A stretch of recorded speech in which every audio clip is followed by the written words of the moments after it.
जय हिंद साथियों, स्वागत है हमारे YouTube चैनल बिहार सर्वे इन्फॉर्मेशन में।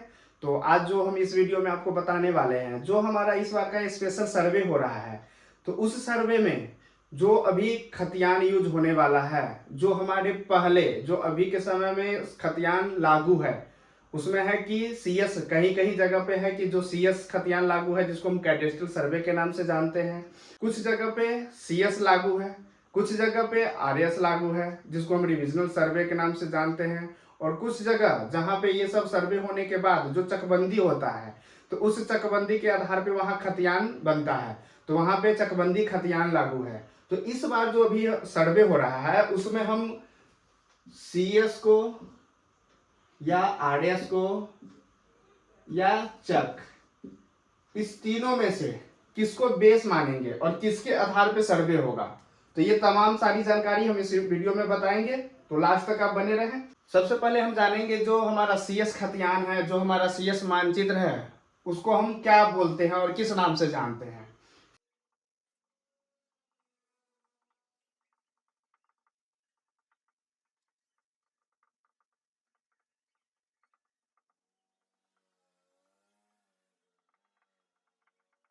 तो यहाँ हमने CS का, RS का और चक का तीनों का हमने फुल फॉर्म लिख दिया है कि ये जो CS है, इसको हम कैडेस्ट्रल सर्वे के नाम से जानते हैं, और ये जो हमारा RS है, उसको हम रिविजनल सर्वे के नाम से जानते हैं, और ये जो चक है, इसको हम चक के नाम से जानते हैं।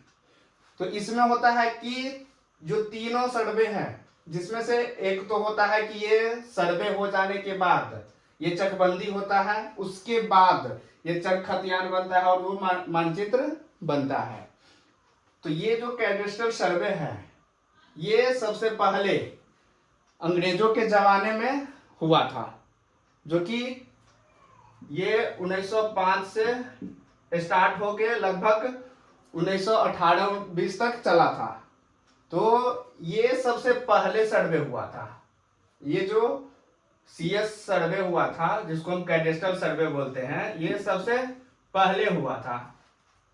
उसके बाद है कि इसके बाद ये रिविजनल सर्वे हुआ। तो रिविजनल सर्वे पूरे बिहार में स्टार्ट हुआ था। ये रिविजनल सर्वे पूरे बिहार में स्टार्ट होके कुछ ही डिस्ट्रिक्ट में, मतलब कुछ ही जिला में ये पूर्ण हो पाया। ये जो रिविजनल सर्वे है, ये कुछ जिला में, मतलब ये कुछ जिला में ही पूर्ण है। ये हर एक डिस्ट्रिक्ट में पूर्ण नहीं है। तो जिस जिला में ये लागू है, जिस जिला में ये पूर्ण हो गया है, वही रिविजनल सर्वे लागू होता है। अगर जहां पे सर्वे स्टार्ट हुआ और फाइनल जाते वक्त में, मतलब ये फाइनल पहुंचते पहुंचते उससे पहले ये स्टॉप हो गया, तो वहां पे CS जो सर्वे है, जो कैडेस्ट्रल सर्वे है, वही लागू है। और जहां पे ये रिविजनल सर्वे हो गया, जो CS हुआ तो CS सर्वे हो गया था, वहां पे जो चकबंदी होता है, चकबंदी,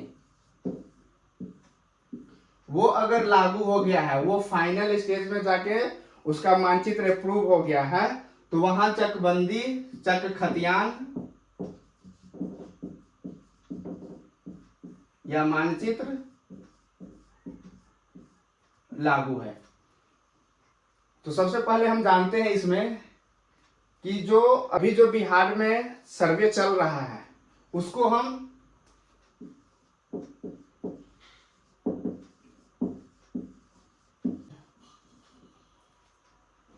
स्पेशल सर्वे के नाम से जानते हैं।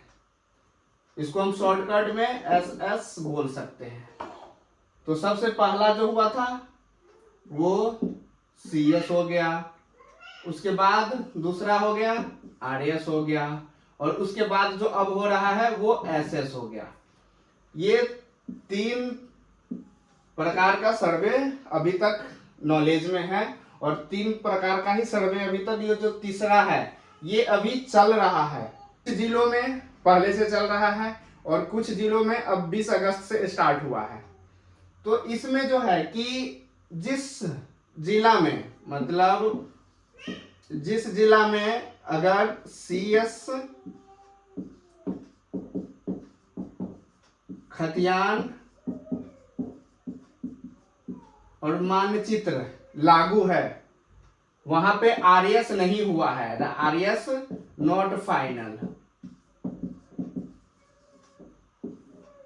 जिस जिला में अगर वो आरएस नॉट फाइनल है, आरएस जो सर्वे हुआ था रिविजनल सर्वे वो लागू नहीं हुआ, वो फाइनल नहीं हुआ, वहां पे सीएस को बेस माना जाएगा।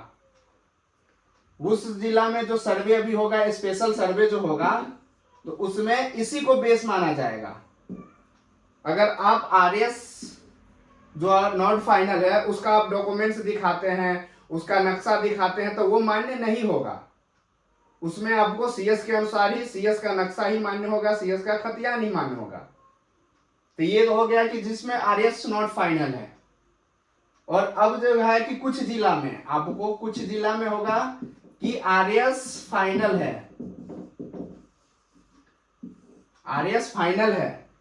तो जिस जिला में आरएस फाइनल है उसको हम डिविजनल जो सर्वे हुआ है उसी के मैप और उसी का खतियान,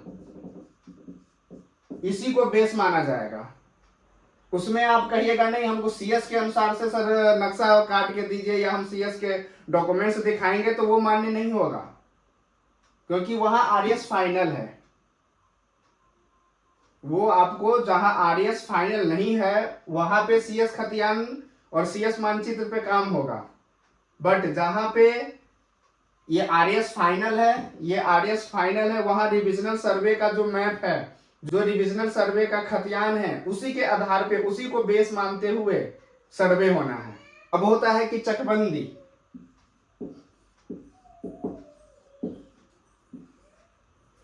कुछ जिलों में चकबंदी फाइनल हो गया है।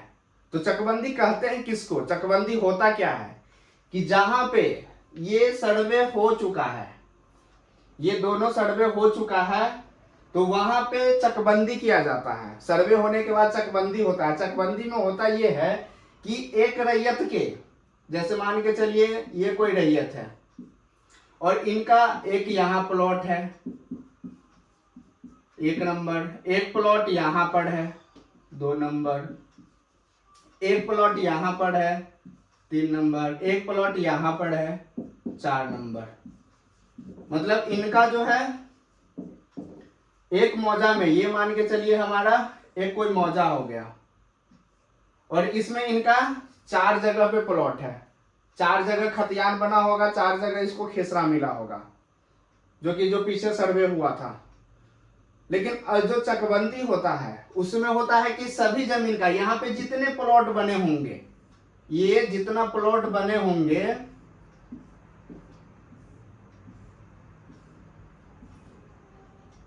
जब कोई सर्वे फाइनल होता है तो उसके एक प्रक्रिया में लगान निर्धारण होता है कि उसमें ना इधर का कुछ अलग रेट होता है, इधर का कुछ अलग रेट होता है, इधर का कुछ अलग रेट होता है। जो आवासीय श्रेणी का है उसका लगान ज्यादा होता है, जो कृषि का है, जो प्रति है, उसका लगान कम होता है। उसी के अनुसार जब हम लोग रजिस्ट्री करते हैं या करवाने जाते हैं तो उस समय उसका वैल्यू रेट जो होता है वो डिपेंड करता है, उसी प्रकार से हमारा रजिस्ट्री खर्च लगता है। तो चकबंदी में भी यही देखा जाता है कि इस आदमी का, ये जो आदमी है, इनका 4 जगह प्लॉट है, तो सब जमीन का सब जगह का अलग अलग वैल्यू होगा। तो वो रेट कैलकुलेशन करने के बाद इनका जो जितना मतलब अमाउंट आएगा, सपोज डेट कि इनका इतना का जमीन टोटल आया, तो इनको होगा कि किसी एक जगह ही, ये चारों मिलाने के बाद जितना लागत का होगा उसको एक जगह कोई प्लॉट दे दिया जाएगा। मतलब इनका इधर का खत्म हो जाएगा, इधर खत्म हो जाएगा, इधर खत्म हो जाएगा, इधर खत्म हो जाएगा, और ये इनको एक ही प्लॉट, अब जितना चारों का वैल्यू रहेगा, जो चारों जमीन का वैल्यू होगा, उसका वैल्यूएशन निकालने के बाद इनको एक ही जगह दे दिया जाएगा। अब इनको 4 जगह खेतीबाड़ी और 4 जगह देखरेख करने की कोई जरूरत नहीं है। इसमें आम रैयतों को भी फायदा होता है कि इसके बहुत सारे लाभ होते हैं कि आपको 4 जगह देखरेख नहीं करना है, 4 जगह जाना नहीं है, आपको कभी भी कोई कुछ भी, आपको कोई प्रोजेक्ट लगाना है या कुछ खेतीबाड़ी करने के लिए, फिर और भी जो बिजली उजली होता है कि अगर हमको यहाँ पानी चाहिए, यहाँ पानी चाहिए, तो उसमें 4 जगह हमारा मोटर लगेगा। एक जगह प्लॉट होने के बाद आप एक ही जगह इलेक्ट्रिकल बिल लगाइए और एक ही जगह सब चीज काम कर लीजिए।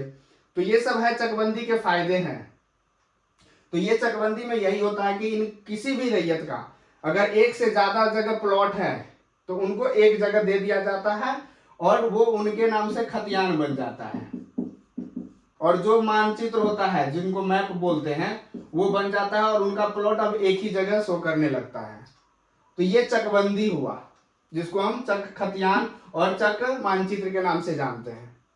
तो इसमें हुआ कि जहां पे जिस मौजा में अगर चकबंदी फाइनल है, जिस मौजा में चकबंदी फाइनल है वहां पे हम इसको बेस नहीं मानेंगे, वहां पे हम चकबंदी को फाइनल मानते हुए चकबंदी के आधार पे काम होगा।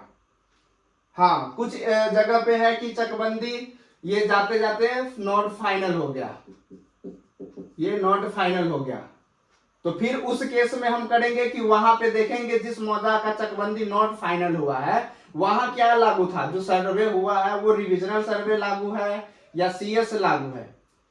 वहां पे अगर सीएस लागू है, आरएस नॉट फाइनल है, तो फिर हम इसी को बेस मानेंगे।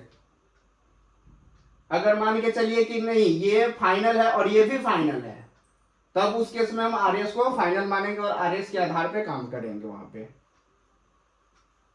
तो आशा करते हैं कि इस वीडियो में आपको पता चल गया होगा कि जो इस बार सर्वे हो रहा है उसमें अगर सीएस, आरएस और चक के किस आधार पे किसको बेस मानते हुए इस बार का सर्वे होना है। अगर आपको हमारी ये वीडियो अच्छी लगे तो हमारे चैनल को लाइक एवं सब्सक्राइब जरूर करें। वीडियो देखने के लिए धन्यवाद।